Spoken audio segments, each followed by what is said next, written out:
We are coming down to the wire on this walnut handrail process. In the first vid, we did finger joints and laminated the long sections. In the second, we measured and cut angles.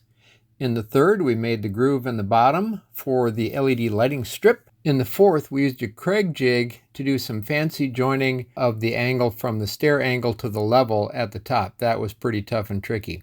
This is the fifth one. In this one, we're going to install the LED strip and make the electrical connections. I'm going to show you how to do that. And then the next one, sixth one, the final one, we're going to screw the whole thing onto the wall and the upper newel post. So we are going to, as mentioned before, put a lighting strip in the bottom of this. It's just kind of temporarily tucked in there. Here you can see. That's why we had to have the 9/16 groove. Here's where the Kreg jig screws went in, it's holding nicely. So this tucks in here, right up to here. So we need to get a hole through here. Yeah, we'll tuck that in. We need to get a hole from here down to there, and that's going to come out over here. See these two right here, and we'll finish through that after we have the rail installed. We'll just run the bit up and through the post. Follow it. But now, critical piece of this adventure is to get the correct angle so this comes out right there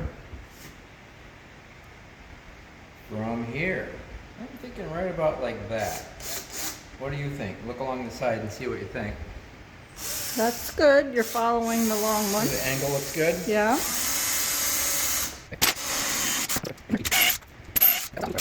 Well, we'll see what happens now to switch to a long range bit here. A little bit overkill, but Holy cow! it's the one we have. You need a step stool? Almost, yeah. I think we'll be all right. Okay, here we go. Oh man. Now we have a nice guide. Felt like we came out. Oop, we came out a little premature. Oh no. Hold it down. All right, so we burst out a little prematurely. Not too bad. So I'm just going to take a chisel and chisel a little path right across here for our conductors to come out. Came out pretty close. I'm glad it didn't burst out the side. But we'll be fine. Okay, very good.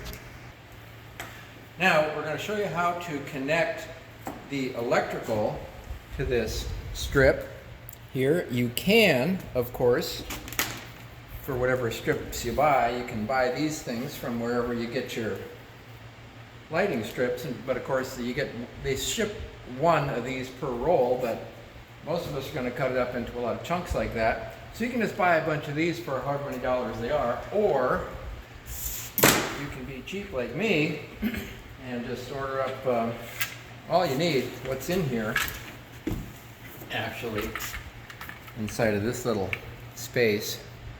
There's a full-wave bridge rectifier in there. A what? Full-wave bridge rectifier. It's a GBU 1510, by the way. I'll put that in there somewhere. GBU 1510. And I just ordered up a sleeve of them from DigiKey up there in Thief River Falls, Minnesota. And I'm just going to temporarily show you how these things go together here. This is not the permanent way, but I just want to show you how this works. So you take your power wire, and I just kind of pull it apart a little bit like so, a little more if you like.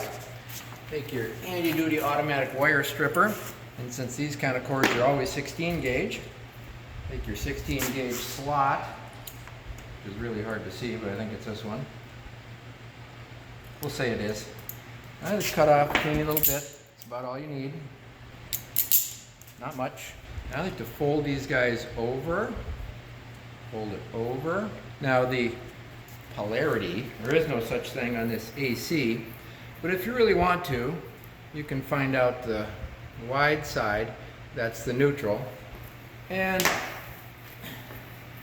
we'll just connect the white to that because that's what you do, right? Neutral's on the white, black on the hot, black because it's death, it's like the Black Death. Connect that on there like so. Now we still have not plugged it in, so nothing to be alarmed about yet. Wait till later. Now on any full wave bridge rectifier, come on up so you can see, the AC is in the middle, those two, and you note, if you can see it, I don't know if you can, it just says AC, little wave there. It's all it says. There's no plus or minus because there is no plus or minus with AC. So we're just going to kind of drape that there. We're going to connect, we're just going to decide that to make the left one the neutral. Like I say, it makes no difference whatsoever. I'm sliding the little sleeve up there, so we're as safe as can be. And on these things, it's always the middle two are the AC. And the plus is under the little clipped corner over here on the left. I'm just going to bend this out a little bit here, get a little more room to maneuver. And now we're on DC. It's going to be 120 volts or so DC. It's not 12 because the line in is 120. That's what these things take. The light strips, 120 volts DC. So you can dim it. There we go. And then we'll put the green minus on this guy over here. So making sure that none of these touch together. That'd be bad. Then we'll look here. And what we have here, this is just a little spear kind of a thing. Here's one. So they come like this. And you can order extra ones of these. And you just poke them on in there. Or you can, if you cut this stuff right, and you can trim back the wires inside there and you can solder to them if you want to. Now, these do have a plus and a minus. And if you look real closely in there, you'll see the teeny little plus on this side. There it is right there. Can you see that? Teeny little plus? Yep. Okay, so we're going to connect our red to that. Because in DC, red is typically plus and green is typically minus. Now we're still dealing with 120 volts here. So we still don't want them to touch together. Now, I'm going to take this end and plug it into our outlet strip. Now this does have a polarity but again, it's irrelevant to this. And now when I flip this switch, wah, there you are. And if you have your power on a dimmer, one of these for example, you look up there, you'll see that these things are on a dimmer. And you want to use one of these Lutron dimmers for these. Don't use the typical old style incandescent type dimmers. They clip it at the incorrect place and you'll get buzzing and problems and such like that. But that's really all you need. So for, I don't know, 10 cents or whatever these things cost, you can do your own. And we have lighting strips all over the place, which is what I've done. Now this is obviously not set up to code. Here is where the power feeds up into the post. And I'm going to connect it to inside the post through this hole that we drilled here a little bit ago. And there'll be a box inside here and it'll all be covered and secured and sealed and all that. And that'll all be to code because that's what you do. You want to light a fire inside your nice post with your nice cherry that your sweetie pie got at an auction while you weren't looking. That's how you wire these things up. And if you stick around, maybe I'll show you how I solder all this stuff together and then you can do with it whatever you got. Now we're going to solder some leads onto our bridge rectifier. What I said was a BG 1510 that are going to connect to the AC line up inside here. So this is all going to be contained inside the safety box. It's going to be inside there, so don't be all alarmed here. So we'll want about 7 inches, as is typical for this sort of thing. Cut that off, like so. That's a little shorter than 7, I guess, but then we'll take our automatic wire stripper and using a 16 gauge slot, we'll cut off, strip about that much. I'll show you why that much here in a second. There we go, we'll call that good. Done with that. Should put it in a pocket, but we're not. Okay, we'll take our soldering iron here. I have a little rag here that I've dampened so you can wipe it clean. Note how nice and clean that makes it. That's a ironclad tip. Just get ironclad tips for your soldering iron. A little bit of rosin core solder here. You do not want to use acid core on electronical stuff at all, ever. Now I'm going to go ahead and just put a little blob of solder on here on the middle ones. Remember, it's the these guys that are the AC in, and your contact should be hot enough to melt the solder. You shouldn't just be dropping it on there. Okay, now I'm just going to set this guy down here, and we're going to do a similar phenomenon here, and we're going to tin these guys. This is a process called tinning. See, it should soak right on in, like so. And we want to leave a little extra on there, a little more than I did. There we go. Do this one. Maybe. There we go. See, it gets warm, and see how it just wicks right in there. Very good. Now, normally, if your wires were together and had a sleeve on them, or they were just bound together, you would want to be sure to slip your heat shrinkable tubing on it first. But we're going to be able to do that from the other end, so we don't have to do that. Be sure to put on your heat shrinkable tubing first. So now, we're just going to lay these guys down here somewhere. Are they still hot enough?